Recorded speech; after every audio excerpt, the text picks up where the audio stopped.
بسم الله الرحمن الرحيم لا حول ولا قوة إلا بالله العلي العظيم الحمد لله رب العالمين وصلى الله على سيدنا محمد وآله الطيبين الطاهرين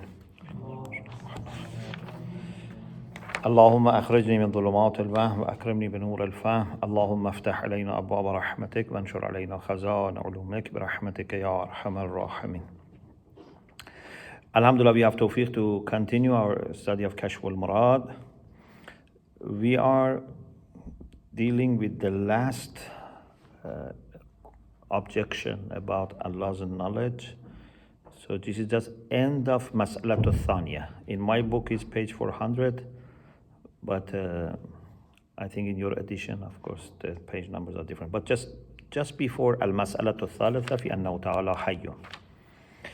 So the title is قال ويمكن اجتماع الوجوب والإمكان باعتبارين.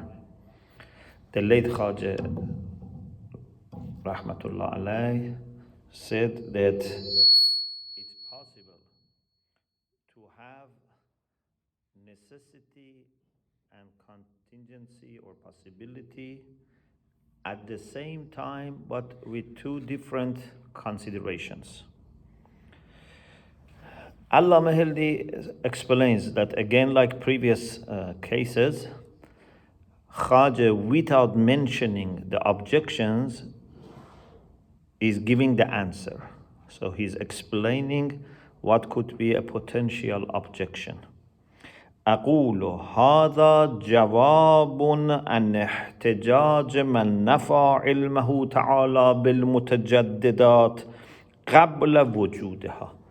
This is a reply to those who deny knowledge of Allah with respect to mutajaddidat, those things that happen, those things that have history of non-existence and then they occur.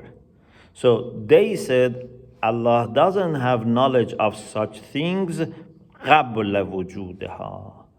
Before they come to existence, Allah doesn't know about them. وَتَقْرِيرُ كَلَامِهِمْ, and explanation of their idea, their opinion is this: أَنَّ الْعِلْمِ لو تعلق بالمتجدد قبل تجدده. If knowledge belongs to something which is going to happen but before it happens. So for example, tomorrow there is going to be an earthquake. It has not yet happened. If we say that Allah knows this earthquake before it happens, قبل تجدده, before it happens, لازم وجوبه, it would imply that this then has to become necessary. If Allah knows that tomorrow is going to happen, an earthquake is going to happen, then this must happen. Otherwise, his knowledge becomes ignorance. So because he knows that this is going to happen, so it must happen. Then it would become necessary. While we said this is mumkin, other than Allah, there is nothing which is wajib. In philosophy, we discussed this many times, that this type of necessity would not contradict imkan bizat. So this earthquake, like anything in this world other than Allah subhanahu wa ta'ala, anything is mumkin. But the thing is that something mumkin bizat can be wajib bil ghayr or wajib bil qiyas ila al ghayr. Yeah, you remember we said there are three types of imkan and wujub and zarura. So this is mumkin, and Allah's knowledge about it would not make it necessary, although we know that if Allah knows something, it means that this thing is going to happen, therefore Allah knows about it, not the other way around. وَإِلَّا if it would not have implied necessity of it, لَجَازَ أَنْ لَا يُوجَدْ, then it was possible that it would not come to existence. So if Allah knows that tomorrow there will be an earthquake, it must then happen. If it doesn't happen, then His knowledge would not be correct. فَيَنْغَلِبُ عِلْمُهُ تَعَالَى جَهْلًا, then His knowledge becomes ignorance. And this is impossible. وَهُوَ مُحَالٌ. So because His knowledge cannot be wrong, so earthquake must happen. So if Allah knows about earthquake which is going to happen tomorrow, you are making earthquake necessary, although earthquake has to be mumkin. We said no problem, it's mumkin. Bizzat in its essence is mumkin, but we know that if it happens, it means that the complete cause is there, and it has wujub bil ghair, necessity by other, and knowledge is just an indication of what is going to happen. Knowledge is not forcing ma'lum. We many times have said this in aqaid, in philosophy, discussion about jabr, ikhtiyar, that knowledge can never force ma'lum. This knowledge, in order, logically comes after ma'lum, even if in time you may know it in advance. Why Allah knows that tomorrow is going to be earthquake? Or why, for example, we know that tomorrow there's going to be rain, for example? Because this is going to happen, we know. Yes, Allah subhanahu wa ta'ala as the cause has another knowledge that can be contributing to the creation, but that's different thing. Wal jawab. Now, what is the answer that Khaja mentions? إن أردتم بوجوب ما علمه تعالى أنه واجب الصدور عن العلم فهو باطل. If you mean by necessity of what Allah knows, that then it must happen out of His knowledge, it must be issued. So this knowledge is going to create it. No, this type of knowledge is the knowledge which comes after ma'lum in order. فَهُوَ بَاطِلٌ. Allah may know things which are ma'doom. Allah may know things that are either necessary like Himself, or mumkin, or muhal. He can know many things. لأنه تعالى يعلم ذاته ويعلم المعدومات. This particular type of knowledge is the knowledge that is just dependent on ma'lum, reflects ma'lum, not the other way around. وَإِنْ أَرَدْتُمْ وُجُوبَ الْمُطَابَقَةِ لِعِلْمِهِ. If you mean that his knowledge must correspond to the reality, his knowledge must be correct, فَهُوَ صَحِيحٌ. Yes, his knowledge is always to be correct, but this doesn't mean that his knowledge is forcing something to happen. لكن ذلك وجوب لاحق لا سابق. This necessity comes after, not before. It's not that because he knows it must happen. It's going to happen. It has its own complete cause. Ma lam yajib lam yujad, as we say, ash-shay'u ma lam yajib lam yujad. It becomes necessary by ghair, and Allah also knows. فَلَا يُنَافِي الْإِمْكَانَ الذَّاتِ. So it would not contradict with essential contingency. وَإِلَى هَذَا أَشَارَ بِقَوْلِهِ. And to this point Khaja has referred when he said يمكن اجتباع الوجوب والإمكان باعتبارين. It's possible to have necessity and contingency, but with two considerations from two different perspectives. Okay, Alhamdulillah, the second issue, second problem, which was about knowledge, also finished. So we have already talked about his existence and then his power and knowledge. Now we go to the third quality of Allah subhanahu wa ta'ala, and this is about his life. المسألة الثالثة في أنه تعالى حي. The third problem is that Allah subhanahu wa ta'ala is living. The quality of life is very, very important. You find in all Abrahamic traditions that Allah is described as the living. In the Quran, if I am not mistaken, I just use my memory, I think it's 5 times Allah is mentioned as Al-Hayy. In the paper about life, bioethics, I have mentioned. Sometimes Hayy comes right after Tawheed. Allahu la ilaha illahu al-Hayyul Qayyum. In Ayatul Kursi, for example, right after Tawheed, Al-Hayy. Sometimes even before Tawheed, Huwa al-Hayy la ilaha illahu. It comes after Tawheed because it's a very important quality. And if you don't believe in Allah being Hayy, living, and you think Allah is dead, na'udzubillah, has no life, then He cannot be someone to whom you can relate and you can rely on Him. You can say, okay, He understands,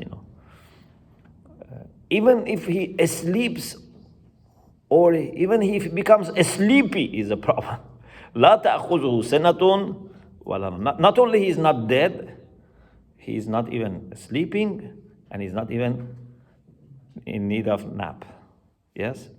So He is very alert and very much aware, because this is what you expect from your Lord. And sometimes comes before Tawheed, wal hayy la ilaha illahu. Because if Allah is dead, then it doesn't matter it's 1 or 2 or 3. Tawheed of Allah is important for us. Otherwise, if Allah was dead, whether it's 1 or many, doesn't benefit us. We want Allah as a living Lord to be one, not just oneness as such. So, this is a very important quality. Therefore, mutakallimun have to explain it.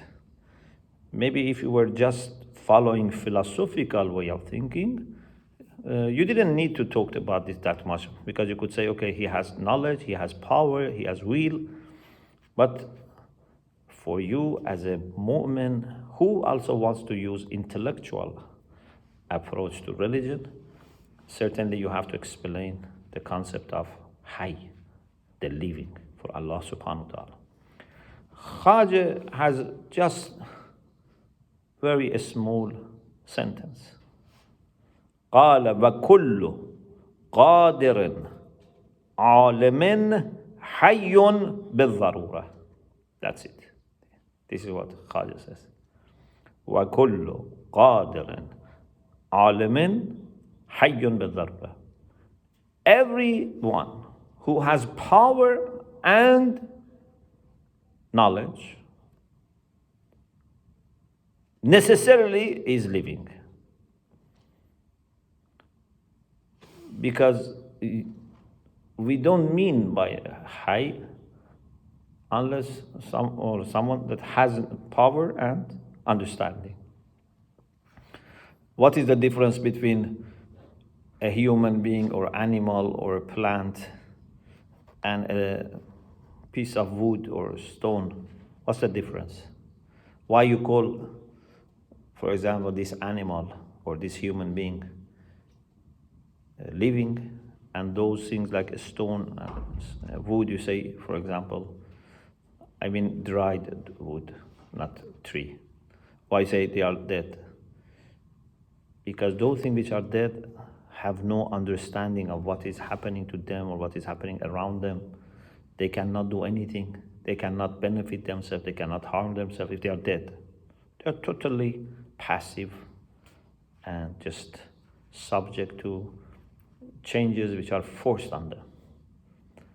But something which is alive has some level of understanding, some level of ability to change. Of course, I have had 2-3 series on life in Islam and Hayat Tayyibah. I have explained that maybe we can say knowledge and power and irada, because something which is high should also have some level of will. Yes. But it could be that what we understand as living varies. Yes. So Yeah, there are different levels. The of life of living is very limited. We don't even exactly. So the definition of Allah having life, or yeah, could be totally different. Yeah. Normally we think that life means to breathe, to eat, for example, to reproduce. Assalamu alaikum wa rahmatullah. But these are not the essential qualities of life. These are elements in physical life. Yeah? But when you talk about the core of life, when you distance life from anything which is a matter of limitation, like knowledge. Knowledge, we think of knowledge like mind and concept and, forgetfulness. That is not essence of knowledge. If you leave aside anything additional and go to the core of knowledge, then Allah has it. The same is life. Forget reproduction, eating, drinking, growing, dying, illnesses, weaknesses. These are things that come in us when we talk about life, or in animals. But the main concept of life is to be aware, to be able to bring changes, to protect yourself, to run away, to attract something to yourself, like something good for yourself, to try to benefit from the situation. This is the concept of life. So the core of the concept is there in Allah subhanahu wa ta'ala, but it has degrees. This is one of the concepts which has degree. Like knowledge of us and knowledge of Allah is not the same. Power is not the same. Life is also gradual, it's tashkiki. When it comes to some levels, it's so low that you wonder whether they have life or not. Yeah? Because you don't think they can do anything. But there is a little element of understanding and power there. And this ayah in the Quran about the people who are in hell, La yamutu fiha wa la yahya. I think this is very much understandable with this point. That means they are not dying so that the pain stops. La yamutu fiha. Yeah, they're not going to die and finish. Actually, they wished to die. نادوا يا مالك ليقضى علينا ربك. They say to the patron of the hell, your Lord should finish us. So they are happier to be finished. Yes? But they are not finished. They are not dead so that they don't understand the pain. لا يموت فيها. But also ولا يحيا. They are not also alive. What does it mean? Maybe you say it's a contradiction. Either you are alive or you are dead. In my understanding, it means that they are not dying so that it finishes. And they are not that much alive that they can protect themselves. They can bring some positive change to the situation. So they understand, but they cannot do anything. So it's a low level of life. Like imagine someone who is dying and maybe can see what people are doing around him. Maybe can even hear, they call him. But he has not power to answer. Yeah? So still is life, but very low level of life that you cannot answer, you cannot do anything. Yes? Why is it deemed necessary to actually argue this point that God has life? Because belief in, this is for people who believe that there is God. So why do we then have to bring forward this argument that God has life? Because anything that doesn't have life has non-existence. There is no existence. Yeah, but there are things which have existence and they are dead. Yes, but, okay, they have existence but are dead. But Like these idols that they worship, they are dead. We want a living God. Of course, Muslim philosophers go further and they say actually every being has life. Every being has knowledge, but that is, in my understanding, another way. That is another perspective. And that is when you look at it from Malakuti side. Otherwise, I think, in my humble opinion, we should accept that certain things have life, certain things have no life from worldly perspective. But the way they face Allah subhanahu wa ta'ala, the way they present themselves before Allah is different. The way they present before Allah subhanahu wa ta'ala themselves, all of them have life, all of them have understanding, all of them praise Him and glorify Him. But the way they present themselves to us in dunya is different. Some of them have understanding, some of them have no understanding. I think it's better to keep these two separate. Okay, so Khaja just says this much. وَكُلُّ قَادِرٍ عَالِمٍ حَيٌّ بِالضَّرُورَةِ. Everything which has power and knowledge is necessarily alive. Now, Allama Hilli, rahmatullah alayhi, wants to explain this. أقول اتفق الناس على أنه تعالى حي.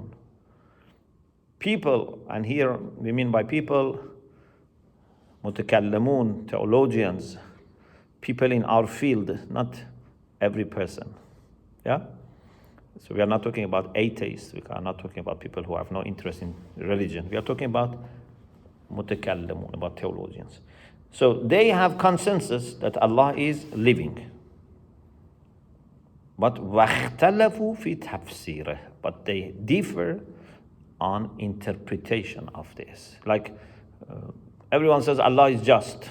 But you know how much Mu'tazilites, Shiites, Ash'arites have different opinions about meaning of justice.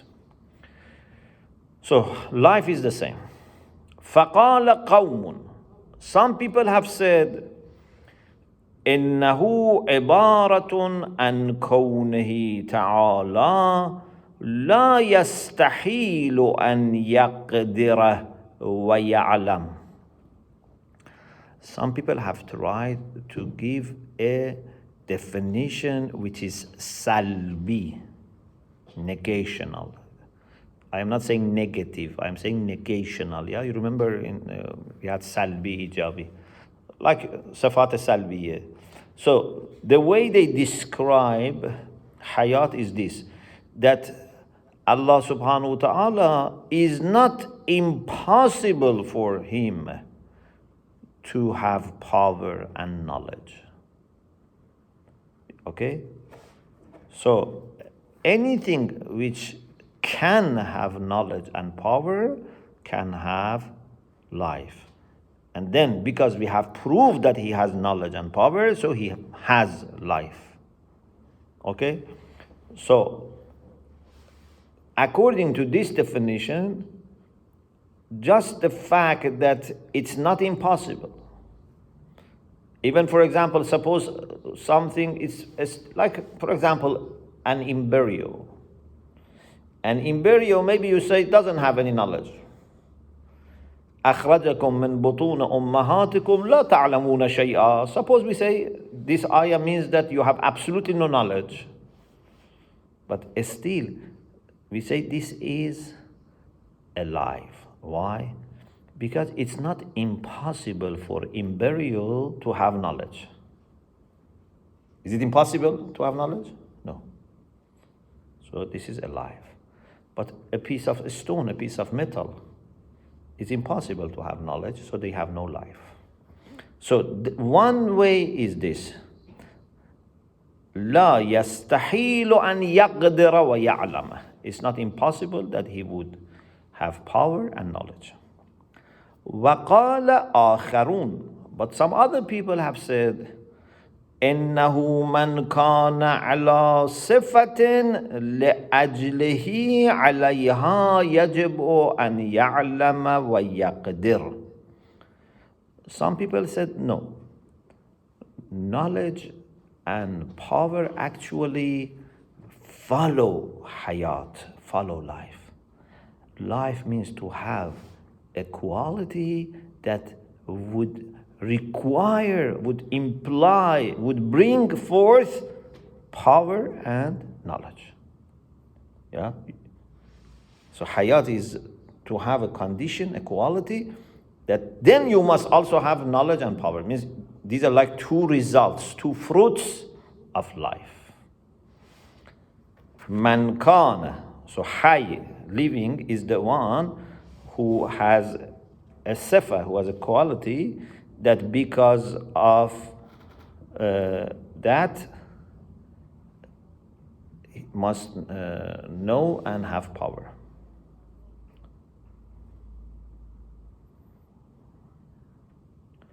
وَالتَّحْقِيقِ. What is the right opinion? We said there are different views. أن صفاته تعالى إن قلنا بزيادتها على ذاته فالحياة صفة ثبوتية زائدة على الذات. You know, there is a discussion whether Allah's qualities are additional to His essence or not. For example, Ash'arites had the idea that Allah's qualities are additional to His essence. And therefore they believed in eternity of His qualities. They believed in 8 eternal things. His essence plus 7 eternal qualities. Qudama Thamaniya. So knowledge of Allah is Za'id ala Zat, means additional to the Zat.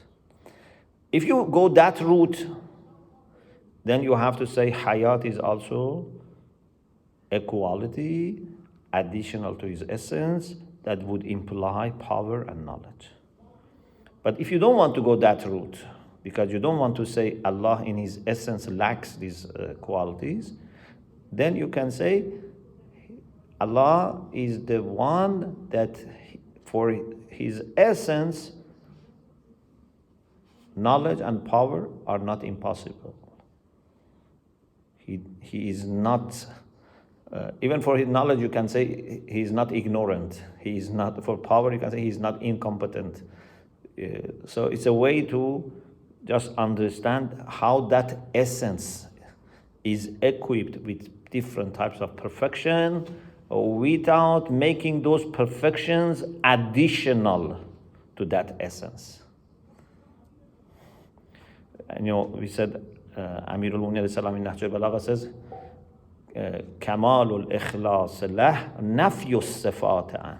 What does it mean to reject sifat with respect to Allah subhanahu wa ta'ala? To negate sifat means to say He has no sifat which is additional, which is za'id. Okay? Everything is essence of Allah and different perfections of the same essence, and the only difference is in our consideration. Ibaratuna shatta wa husnuka wahidu. We use different expressions, but there is one beauty that we are talking about. So, at-tahqiq, Allama Hilli says, if you want to go to the core of the truth and the right opinion about this issue, we say, anna sifati ta'ala. The reason I say sifatihi, not sifatahu, because as you know, when jam is with alif and ta, so yuksaru fil jarr wal nasb ma'a. Whether it is majrur or mansub, you have to say kasra. Okay, like muslimat, muslimatun, muslimatin. We don't have muslimatan. Fil jarr wal nas, we use kasra. Anna sifatihi ta'ala. إن قلنا بزيادتها على ذاته, if we say Allah's qualities are additional to His essence, فَالْحَيَاةُ صِفَةٌ ثُبُوتِيَّةٌ زَائِدَةٌ عَلَى الذَّاتِ. Then we have to say hayat is a thubuti, is a kind of sifa which is affirmative and is additional to essence. وَإِلَّا, if you don't want to go that route, then it would return to the idea of negating فَالْمَرْجِعُ بِهَا, what it would return to and can be reduced to إِلَى صِفَةٍ سَلْبِيَّةٍ. Then it becomes a negational quality, which we say it's not impossible. Yeah. So we negate impossibility of having knowledge and power. وَهُوَ الْحَقِّ. And this seems to be the best way, because we don't want to believe in sifat al-za'id additional to the essence. Okay, so this is about the possibility and about the fact that Allah can have knowledge and power, therefore He can have life. But قَدْ بَيَّنَّا أَنَّهُ تَعَالَى قَادِرٌ عَالِمٌ. Not only it's not impossible, we have already established that He has knowledge and power. فَيَكُونُ بِالضَّرُورَةِ حَيًّا. So definitely, necessarily, He is living. لأن ثبوت الصفة فرع عدم استحالتها. Because something can exist after it is not impossible. Yeah, you always say أدل دليلا على إمكان الشيء وقوعه. The best reason for proving something is possible is that it has happened. When we say Allah has knowledge and power, it means then that knowledge and power were not impossible. Yeah? Otherwise, He couldn't have knowledge and power. Now we move to the fourth mas'ala, fourth problem. And that is about irada. Al-mas'alatu al-rabi'ah fi annahu ta'ala muridun. Allah subhanahu wa ta'ala is willing. Allah has irada, has will. This is a very important aspect of understanding of Allah subhanahu wa ta'ala. What do you mean by having will? And what difference is this going to make? If He has knowledge and power and life, what difference is it going to make? This is going to make a big difference, especially for religious people who want to think of Allah subhanahu wa ta'ala as someone that has control over His actions. We cannot be satisfied with the Lord who does everything, but He is forced either by external elements or by losing His own internal control, and He just does things. We don't want creation to be automatic. We don't want creation be action of a machine. We are dealing with someone that in every moment is making decision. And therefore, based on how we relate to Him, we can also have impact. Yeah? If everything was decided or everything was out of control, why you have to pray, why you have to be hopeful, why you have to put your trust in Him? It's already finished. So it's very important to know that Allah subhanahu wa ta'ala has will, means He decides and then does things. And the best reason for this is that we see He does things at different times. He doesn't do things as soon as He can. If He was doing everything as soon as He can, then we couldn't prove that He has will. But He takes His time, He does things in different conditions, and then He has will. المسألة الرابعة في أنه تعالى مريد the fourth problem, I mean by problem means issue that we discuss, not masala, problem in the sense of negative. Allah is murid, He is willing. قال, the late Khaja Nasiruddin Tusi said, وَتَخْصِيصُ بعض الممكنات بالإيجاد في وقت يدل على إرادته تعالى. The fact that He makes some of the mumkinat in certain time, He doesn't make them in another time, not before, not after, shows that He has irada. تخصيص بعض الممكنات, not all mumkinat, because we have also mumkinat which are qadim, especially philosophers. Maybe mutakallimin had difficulty before Khaja, but after Khaja, mutakallimin accept, and philosophers have always had this idea that we can have mumkin which is qadim, no problem. Qadim zamani, but mumkin zati, no problem. Yeah? For example, mujarradat, they are mumkin but qadim. We don't use them as a point of proving will.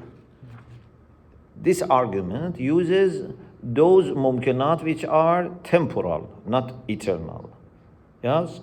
Something that didn't exist before, and then at a certain time Allah created them. تخصيص بعض الممكنات بالإيجاد في وقت, Allah limits them by creating them at a certain time. يدل على إرادته. This would indicate that Allah has will. أقول, Allah محلي رحمة الله عليه says, اتفق المسلمون, all Muslims across theological borders, they have agreed على أنه تعالى مريد. Because it's something in the Quran, you cannot deny, no Muslim can deny this. Allah is murid, has irad, has will. لكنهم مختلفوا في معناه, but they have disagreed, they have differed about the meaning of irada. فأبو الحسين المعتزلي جعله نفس الداعي. He said irada is the same as the motive. Da'i means what calls for action. ماذا يدعوك إلى العمل? What is the reason that you do this? This is da'i, yeah? Your motive. So they said irada of Allah is the da'i, is the motive that is there. You know, and in the case of Allah subhanahu wa ta'ala, what is the motive? After, careful assessment and evaluation, at the end we come to this conclusion: ilmuhu bil maslaha, his knowledge about the maslaha, about the interest, because he doesn't want to benefit from it. He doesn't have motive, which is selfish or yeah.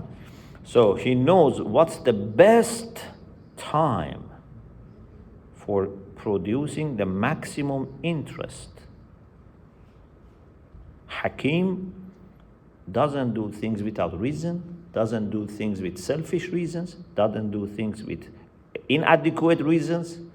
The only adequate reason for Hakim is to know that this is the best way of serving the interest of others or anyone who is our concern. Yes.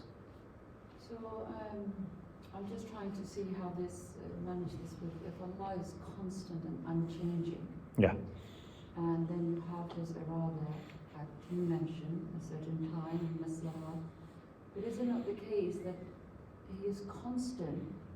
It is the maslaha that present themselves in the right form, and then the necessity happens. Just like, we do tazkiyah of our nafs, and then we get the blessings. Yes. So Allah in that way is unchanging. Yeah. In that respect. So then how does the irada work? Because it's because the conditions need to be right for that thing to take place. But Allah is constant. He is unchanging. Yeah. Yeah. It is our relation to Him that changes. Yeah. He is not changing, but He has all the right wheels with Him. You can put it in this way. Because in the end of the day, irada goes back to knowledge. Okay? And this is what Mullah Sadra also very clearly mentions. So he has knowledge of what would be the best time, the best condition for doing things. And this knowledge is not added to him, it's with him. Our problem is that when we think of something which is not changeable, we think like a human being who is not changeable. And this is very bad, because if a human being is not changeable, it means has no emotion, has no understanding, no reaction. It's like a dead person. But for him, he is not changeable because he has the best of appreciation of the changes already. It's very difficult for us to make distinction because based on our experience of change and stability, we want to understand his situation. So it rather could be that even if the conditions are not right, he decides, okay, this is going to happen to this person, or I will bless this person, even if he hasn't fulfilled all the conditions set. No, the conditions must be the best conditions, but we cannot just say because this person is in the best condition. Overall, it must be best. Maybe this person is not in the best condition. Okay, so his irada is very much about his knowledge. Yeah, overall. Yes. Because Hakim cannot just focus on one point and forget other things. Hakim must see what's the best decision for me when I take into account everything, not just one person. So maybe I think we should stop because then the second class will be delayed. So basically what we said that according to Khaja, Allah is Murid, and the reason for this is that He makes some mumkinat, not all mumkinat, because some are eternal, but some of them at certain time.